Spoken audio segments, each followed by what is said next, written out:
Yeah, they're just doing absolutely incredible. I mean, I can't bring them all in. That's the problem, though. I could bring some of these in, and some of them I will. Like this thing I'm going to bring in, and this might not be an easy one. This is the dwarf tamarillo, and I'm going to bring this one in because I have one over there that's actually flowering already. You can see up there, see the flowers? So I probably should bring that one in. I can't bring everything in though. I just don't have the room, and I'm not loading up my whole second floor with plants again. I just ain't doing that. So it's some of them are just going to have to be left in a greenhouse. I'm going to bring in some of my 3 years. These are the 3 years. You can see that these plants act very much like deciduous trees. They drop their leaves in the fall and everything. They know it's fall, and they know they need to go into a hibernated state or a dormant state. So it's like they act just like deciduous trees. So I will be bringing some of these in by next year. These will already be 3-year plants, so I don't really want to leave those. So I definitely want to keep some of them. I want to keep them going so I can get some 4 and 5 and 6-year plants going. And just to show you how long you can actually keep these. And here's some other pepper plants. I got to bring them in. You can see the tomatoes are doing absolutely phenomenal. Isn't that amazing? The tomatoes are absolutely growing like crazy. This is a that's a wild rhizotrope that just decided to grow and come up on its own. And they do. This whole greenhouse fills up with all kinds of random plants. And you know, more plants. We got more of those berries coming up. And here's the figs that I planted. These are all the cuttings from the figs. I got to do an update on this. In fact, I shot video footage of it. I just never actually updated it.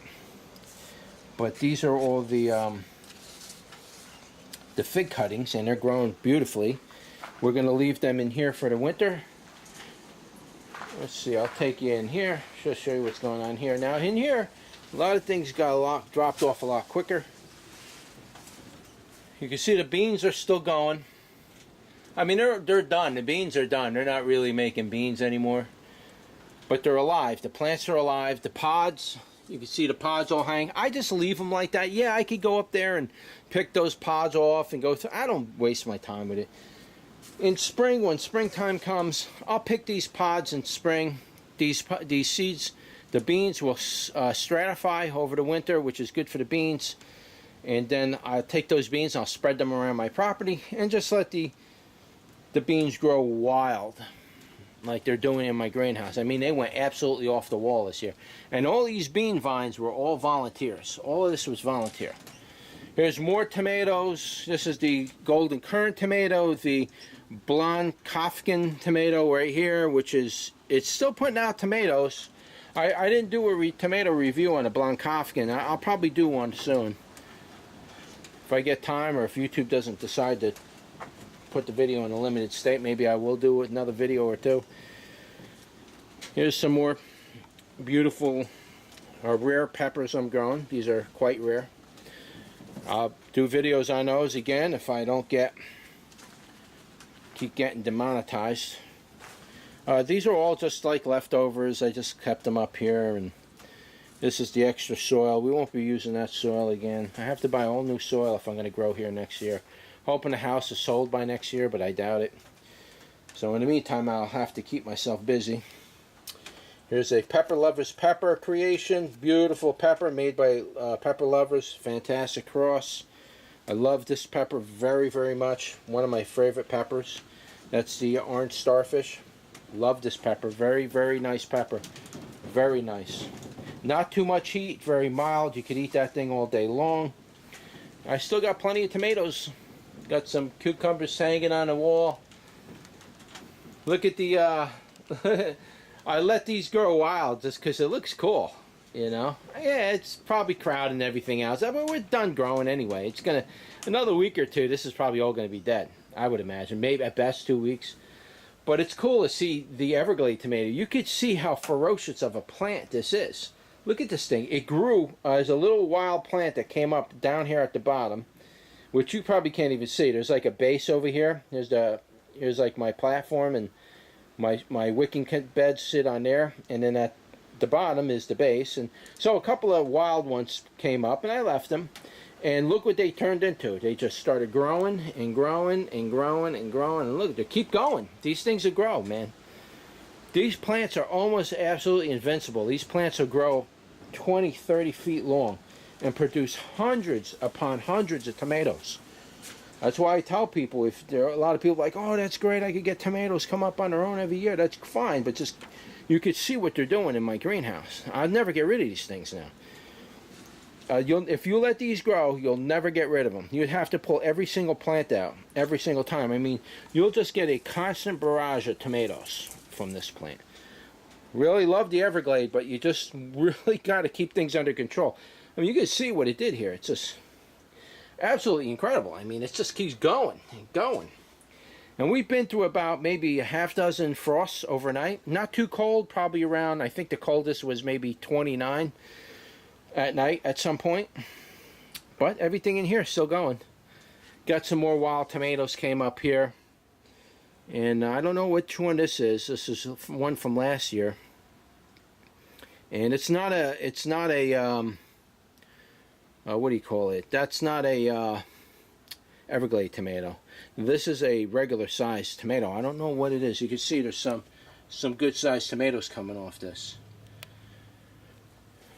And just more pepper plants. A lot of insects really destroyed my peppers this year. First time this has ever happened. Holes were being chewed throughout my peppers like you wouldn't believe. It's just absolutely devastating on that. What else we got going in the greenhouse? Oh yeah, over here, look, see, this is a volunteer that came up. This is the lychee tomato. And we got a volunteer lychee. Now, this ain't going to live much longer.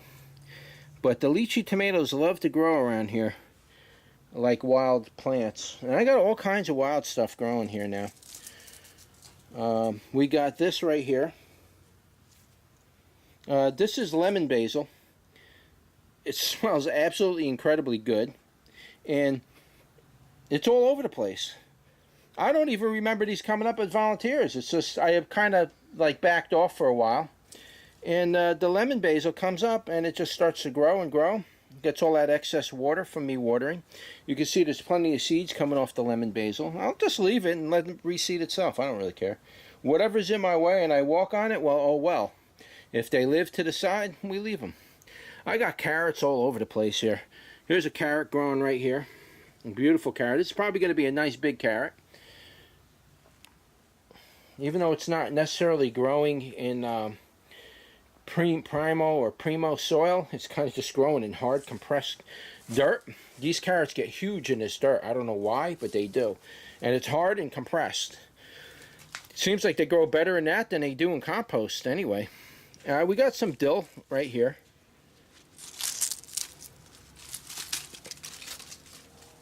I think it's dill, right? Yeah, well, this is dill. It doesn't smell like anise. I have anise growing too. See, we got wild dill that comes up here every year. We leave all the, see those cucumbers hanging? See them? They're just kind of hanging out. I leave them. I let them dry while they hang. They turn into like a dry, I don't know what they dry out and the seeds are all loose in there. You take those seeds out in the spring, they come up like crazy. They grow better than if you were to take the seeds and process them. Incredible. I didn't know you could do that with cucumbers.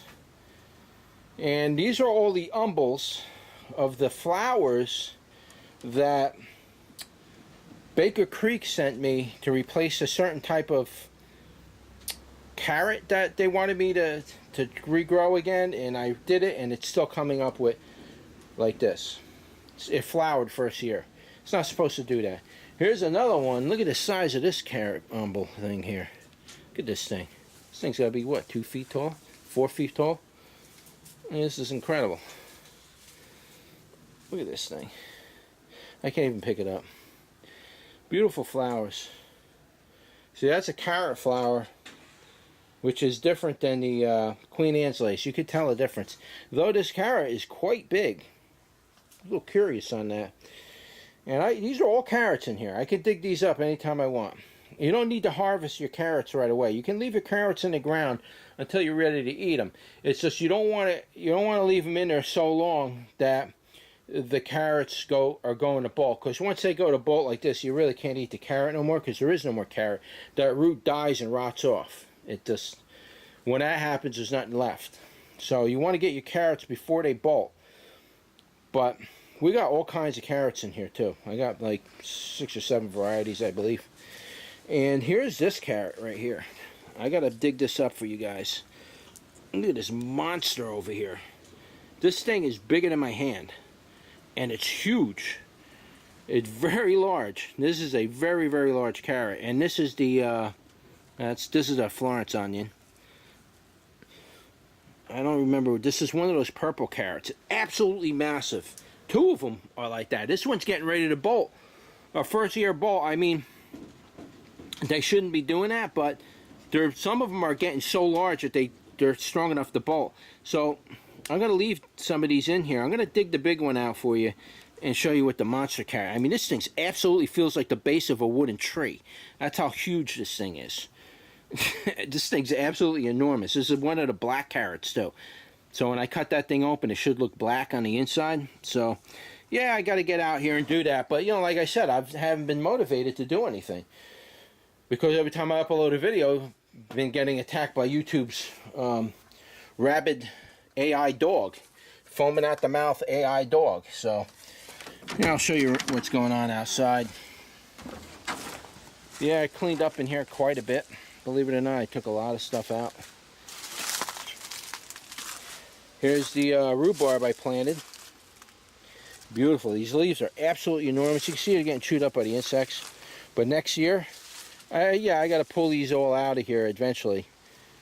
You know, I don't know if these leaves stay green, but man, this rhubarb, look at the size of the leaves on this rhubarb. It's a beautiful plant to grow. I'm going to be growing that from now on, just for the ornamental part of it. Oh, we got all kinds of stuff in here. I got the kohlrabi down here, and I let them go. You can see some of the kohlrabis here are quite big. You see the size of the kohlrabis? They're way past their prime, so you'd have to actually cook these to eat them. You want to get them when they're small. I just let everything go. I'm kind of like that, because there's no possible way I can actually consume all these vegetables. I like to just grow the plants, because I enjoy growing plants. You should see the size of my rutabagas. I'll bring you in the back over there.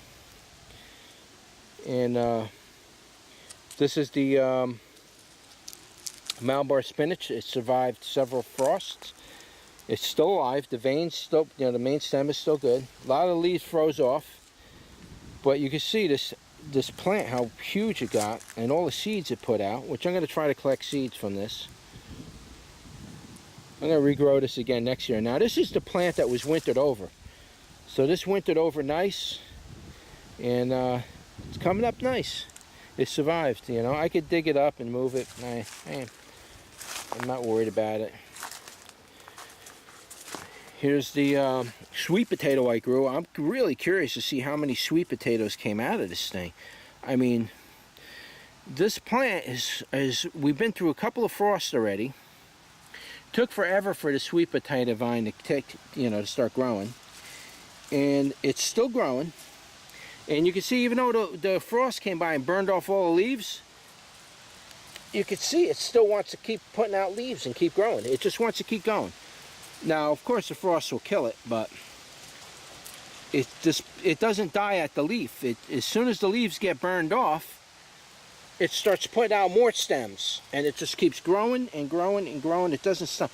This plant is the sweet potato is an amazing plant to grow. Even if you don't eat sweet potatoes like me, it's still an incredible plant to grow, just for the interesting growing behavior of the plant. It's really incredible. This is a good crop for somebody who wants to grow something, try to make some money off it. You could probably make money off sweet potatoes, because it just keeps going and going and going. It's very resistant to most diseases of other types of potato diseases. That will keep going. And what's good about sweet potato is it's not very sensitive to soil, like soil conditions. I mean, the soil it's growing in now is really not really good soil, to tell you the truth. It's, I mean, the soil where I am is pretty good, but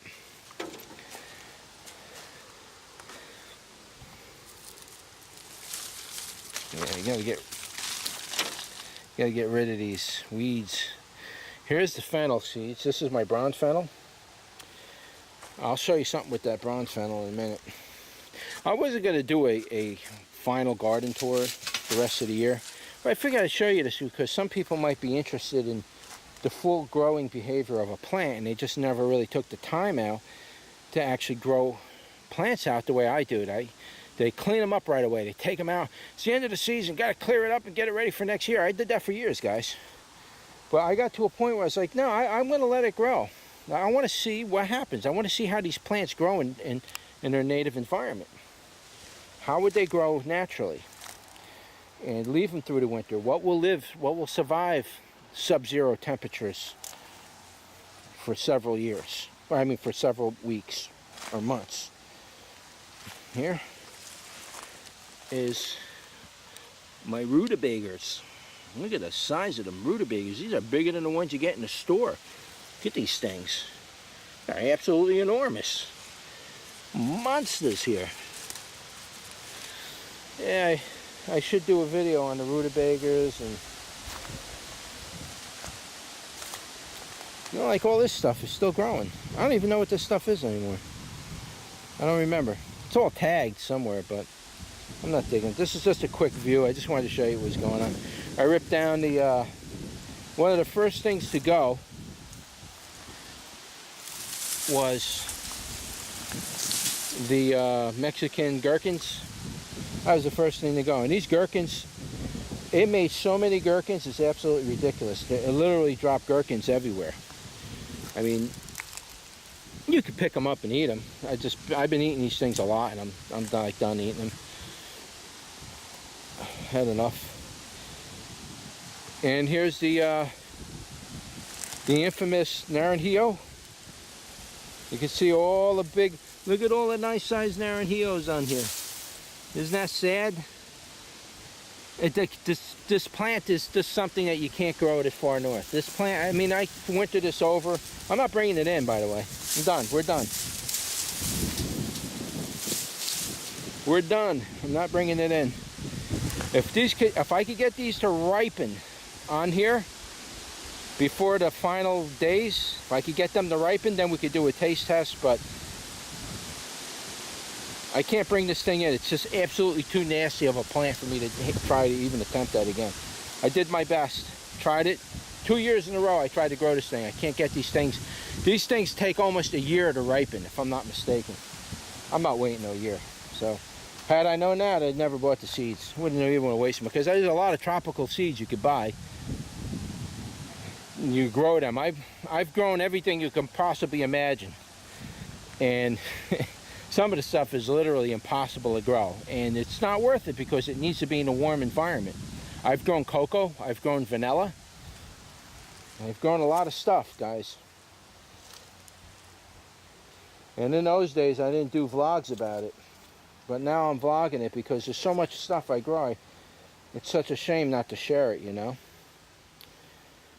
And what do I want to show you in here? Oh, here's the bronze fennel. This is actually starting to head off a little. And normally bronze fennel doesn't head, but it will head under the right conditions. And so this almost wants to head up here a little bit. So you can cut that right there. You got yourself some bronze fennel, and that would make a nice little fennel head. So normally these fennels don't head, but the other ones do. The Florence fennels and the Zipola, something like that, Zipoda fennel. A couple different fennels. I've grown them all. They're kind of hard to head. They do head easier than these, but they do head. I don't know. I think that's it. I just wanted to kind of just... Oh, I'll show you the back garden too. I'll take you back there. Kind of a mess in here, but I like this stuff, you know. For me, it's fun. Here's the lemon balm. Absolutely took over. I'm going to cut this thing all the way down to the ground in spring. Not going to do it now. But we'll cut this thing all the way down in spring, down to the ground. And because it just gets too big, it literally, I mean, this thing has got to be, what, 4 feet in diameter from end to end now? The more you cut it, the more it spreads. It's a nightmare. And here's my artichoke. I don't believe there's an artichoke on it. This artichoke actually survived a couple of frosts already. See, there's no artichoke in there. I'm just never going to get an artichoke, guys. I believe this is artichoke or cardamom. Should be artichoke. Cardamom or cardamom. There's something out there. It's, I don't know. It's not artichoke, but oh, I'm not getting artichokes out of it. So that's another one that I really kind of depressing, because you're growing it and you're never going to see anything from it. It's just not going to fruit up here. And you can see the raspberries, they're still putting out raspberries, even at this time of the year. Yeah, there's plenty of raspberries on here, I just don't see them now. The birds actually pick them up. See, like the ones over here, see? Still putting out raspberries. Constantly puts out. Now they're small this time of the year, but it's good to know that you can get raspberries out of your raspberry plant. This is my Mahonia. Here's last year's fig tree. Well, here's a fig tree that never makes it.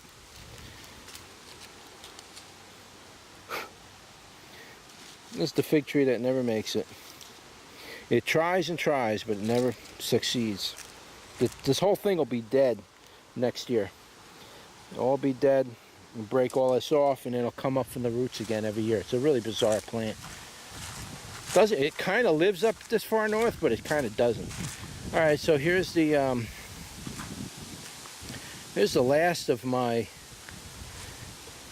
back garden here. Now, most of this died off right away because the frost, when it comes in, this is primarily,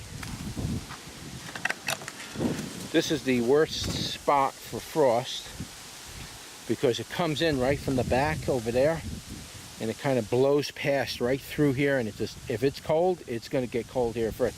But the peppers are still alive.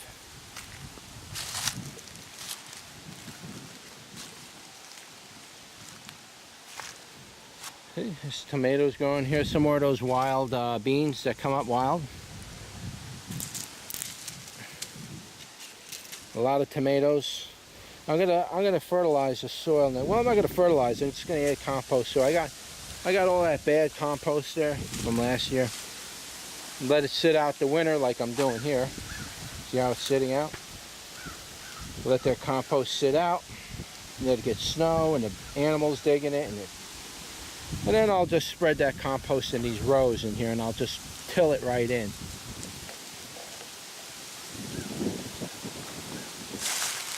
Here's tobacco. Tobacco's still growing. Now, tobacco's a fun plant to grow. It's a very heavy insect attractant. Like aphids love tobacco. So don't grow your tobaccos anywhere near your other plants, because the aphids absolutely love tobacco. I don't know why, they just do. It's just, and it's very hard to clean the aphids off the tobacco, because the tobacco is already sticky. And then the aphids get on there, yeah, you're done. But yeah, there's still some stuff going on here. I got some peppers, and catnip is growing. Chico loves the catnip. And that's it. Yeah, and this is the what is this thing called? Right here. This is called the loofah sponge. This is actually first time I got a loofah sponge off of one of these plants, growing it up to far north. Didn't want to grow out here. I mean, I could dig that root up, cut it, and dig that root up and bring it inside. That root will live and overwinter. It'll actually grow indoors.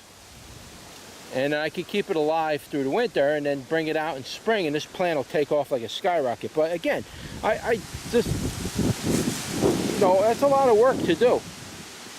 It's a lot of work to keep bringing those plants in. If you ain't set up where you can get a greenhouse that's heated, Bringing them indoors is a lot of work. I'll tell you that right now. Everything else is dead. All the tomatoes are dead. We got something here. What is this thing? I don't know what this is. Oh, what is this thing? I have no idea what that is. You ever see anything like that? Who knows? I grow so many things. I don't know what they are anymore. Alright. Long enough. Man, this video was really just supposed to be about talking about YouTube and their demonetization and the abuse to the content creators. People who really ain't doing anything wrong are being punished for absolutely no reason at all. And just figured I'd talk about that a little, get it off my chest. Maybe it'll motivate me to do another video. I don't know. Not much into it anymore, I guess, if YouTube's just going to start beating the hell out of my videos. I'm not going to spend hours and hours of time editing videos, and YouTube comes in and demonetizes it and limited states the video, and I think they're about to go down the toilet, folks. You might want to consider what basket you're keeping your eggs in, if you know what I mean. So, anyway, it's a gorgeous day out here at the end of October, and just kind of enjoying this weather. It's got a nice breeze, and we're supposed to get 4 inches of rain tomorrow. That's going to be absolutely devastating. Yeah, I want to show you one more thing. This is my neighbor's property here, and she lets me go back there if I want. Yeah, I go back there and hunt, you know. She don't mind. Problem is you got what you shoot, you got to keep, you know. So if I shoot a deer, I got to drag that thing out of there, and I'm too lazy these days to cut things up. But if you look at this apple tree she's got growing there, see all the apples? She told me I could pick all them apples if I want. A lot of apples. And she's got, I don't know, she's got trees over there. She had a lot more. She cut them down. That's what this is right here. This wood. That's all apple wood, which I'm letting cure and season. Right there. We'll turn that into, we'll make some good charcoal out of that, and you grill with it. Best cooking in the world, right there. Apple wood is one of your best woods. Alright. Thanks for watching. Don't forget to like, share, and subscribe. And I'll see you on the next one. Take care.